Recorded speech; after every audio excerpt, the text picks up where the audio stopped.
নমস্কার বন্ধুরা, আজ চলে এসেছি আরও একটি নতুন ভিডিও নিয়ে। গণেশ চতুর্থী কবে পড়েছে, বাড়িতে কিভাবে করবেন পূজা এবং পূজার বিধি জেনে নেওয়া যাক। পূজা কখন শুরু এবং কখন শেষ, আসুন বন্ধুরা পুরো তথ্য জেনে নিই। তার আগে বলি বন্ধুরা, আপনাদের কাছে একটাই অনুরোধ, আপনারা পুরো ভিডিওটা দেখুন, একদমই স্কিপ না করে। আর হ্যাঁ বন্ধুরা, আপনারা যারা যারা আমার চ্যানেলে নতুন, অবশ্যই করে চ্যানেলটিকে সাবস্ক্রাইব করে পাশে থাকবেন।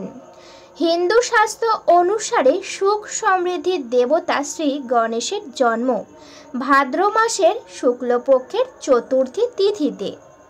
তাই প্রতি বছর এই সময়ে মহা ধুমধাম করে পালিত হয় গণেশ উৎসব।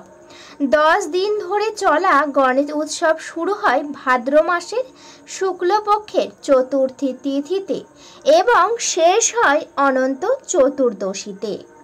অনেকেই বাড়িতে গণেশ মূর্তি এনে পূজা করতে চান, কিন্তু জানেন কিভাবে পূজা করবেন? তাছাড়া সার্বজনীনভাবেও গণেশ পূজা করা হয়ে থাকে। চলতি বছর কবে গণেশ চতুর্থী, গণেশ মূর্তি কিভাবে স্থাপন করবেন, পূজার শুভ সময় কখন, জেনে নিন বিস্তারিত। বন্ধুরা, পঞ্জিকা মতে চতুর্থী তিথি আরম্ভ হবে বাংলায় 21শে ভাদ্র শুক্রবার, ইংরাজি 6 সেপ্টেম্বর শুক্রবার, সময় দুপুর 3:03 এবং চতুর্থী তিথি শেষ হবে বাংলায় 22শে ভাদ্র শনিবার, ইংরাজি 7 সেপ্টেম্বর শনিবার, সময় বিকেল 5:38। এই মিনিটের মধ্যে কিন্তু চতুর্থী তিথি শেষ হবে, অর্থাৎ গণেশ চতুর্থী তিথি শেষ হবে। বন্ধুরা, জেনে নেওয়া যাক গণেশ প্রতিষ্ঠার নিয়ম। অনেকেই চান বাড়িতে নতুন গণেশ ঠাকুর এনে বাড়িতে প্রতিষ্ঠা করবেন, কিন্তু আসল নিয়ম জানেন না। আসুন বন্ধুরা জেনে নেওয়া যাক। গণেশ চতুর্থীর দিন ভোরবেলা, যেটাকে ব্রহ্ম মুহূর্ত বলা হয়, সেই ভোরবেলা উঠতে হবে এবং তারপরে অবশ্যই করে স্নান করে নিতে হবে এবং পরিষ্কার পোশাক অবশ্যই পরিধান করুন। তারপরে কপালে তিলক লাগিয়ে দিন, আসন বিছিয়ে পূর্ব দিকে মুখ করে বসুন এবং খেয়াল রাখবেন যাতে আসনে যেন কোনোভাবে ছেঁড়া বা নোংরা না হয়। অবশ্যই পরিষ্কার, একেবারেই যেন ঠিকঠাকই আসনটা হয়, সেই রকম দেখে একটা আসন নেবেন এবং বসবেন। ঠিক কোন দিকে মুখ করে বন্ধুরা? ঠিক পূর্ব দিকে মুখ করে বসতে হবে। এরপর কাঠের চৌকি বা গম, মুখ বা জোয়ারের উপর লাল কাপড় বিছিয়ে গণেশ মূর্তি স্থাপন করুন। গণপতি মূর্তির ডান ও বাম দিকে ঋদ্ধি ও সিদ্ধির প্রতীক হিসাবে একটি করে সুপারি রেখে দিন। আসুন বন্ধুরা জেনে নেওয়া যাক পূজার পদ্ধতি। গণেশ চতুর্থীর শুভ সময়ে বাড়ির উত্তর ও পূর্ব অথবা উত্তর পূর্ব অংশে ভগবান গণেশের মূর্তি রাখুন। তারপর পূজার সমস্ত সামগ্রী আয়োজন করে নিন। আসন পেতে বসুন। একটা চৌকির উপর গণেশ স্থাপন করার পর নবগ্রহ, ষোড়শ মাতৃকা ইত্যাদি তৈরি করুন। চৌকির পূর্ব দিকে ঘট রাখুন এবং দক্ষিণ পূর্ব দিকে প্রদীপ জ্বালান। তারপর নিজের উপর গঙ্গার জল ছিটিয়ে ওম পুণ্ডরীকাক্ষয় নমঃ মন্ত্রটি জপ করতে করতে গণেশকে প্রণাম করুন। হাতে সুগন্ধ, অক্ষত এবং ফুল নিন। মন্ত্র জপ করতে করতে ভগবান গণেশের ধ্যান করুন।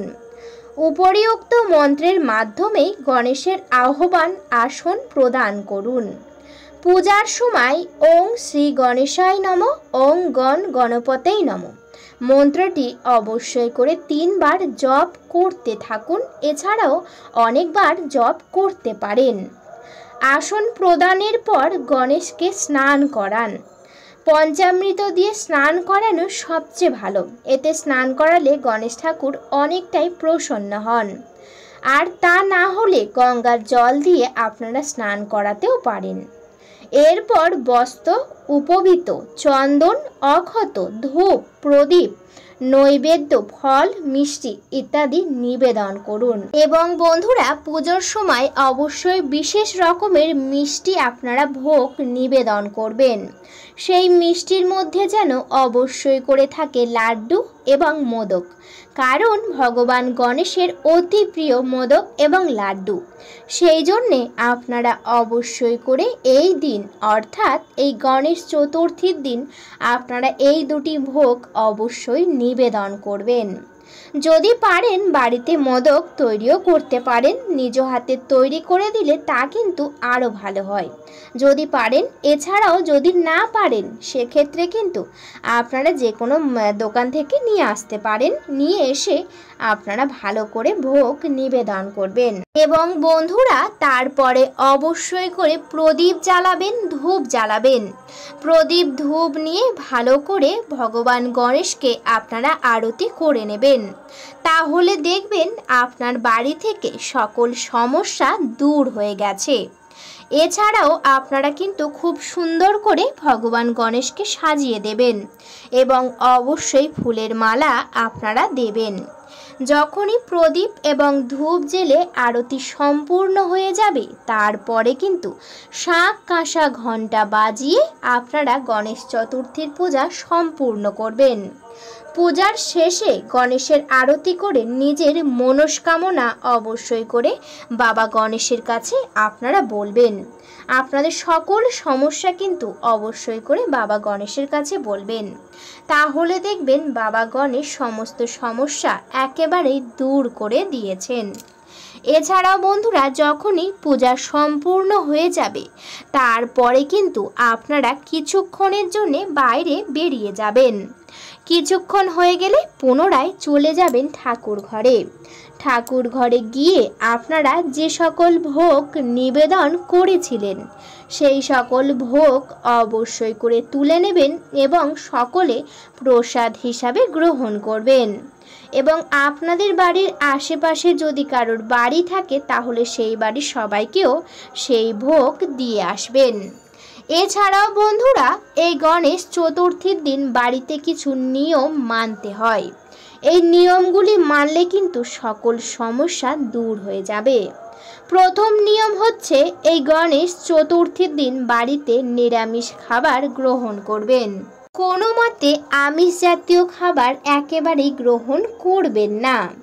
আপনারা কিন্তু সবাই মিলে বাড়িতে ভালো করে গণেশ চতুর্থীর পূজা করবেন এবং বাড়িতে নিরামিষ খাবার গ্রহণ করবেন। এতে বাড়ির সুখ শান্তি সমৃদ্ধি সর্বদাই থাকে।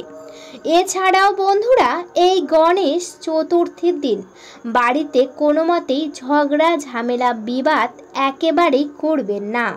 স্বামী স্ত্রীর মধ্যে যেন কোনো ঝগড়া ঝামেলা না হয়।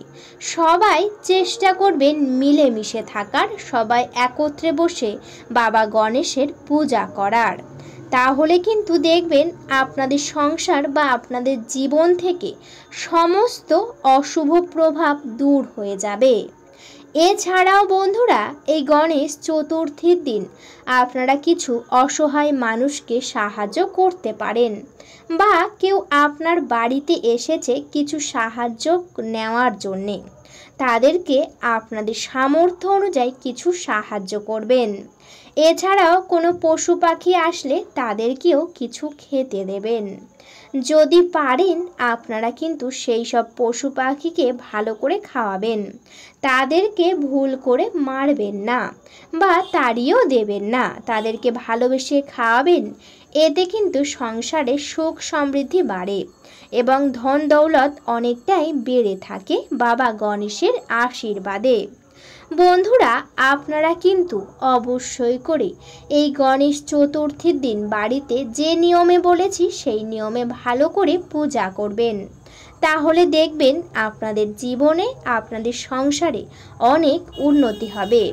যদি অনেক দিন ধরে কোনো রোগে ভুগছেন, এই গণেশ চতুর্থীর পূজা করলে সেই রোগও একেবারেই দূর হয়ে যাবে।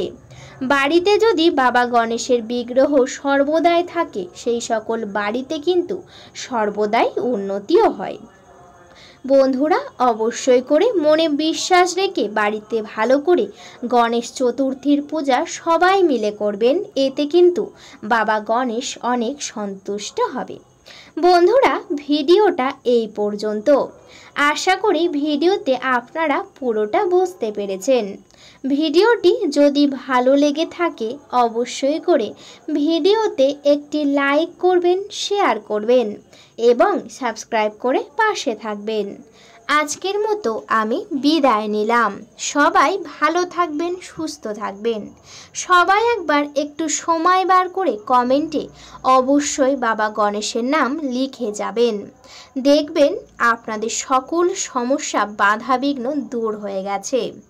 আপনাদের সকলকে জানাই অনেক অনেক ধন্যবাদ।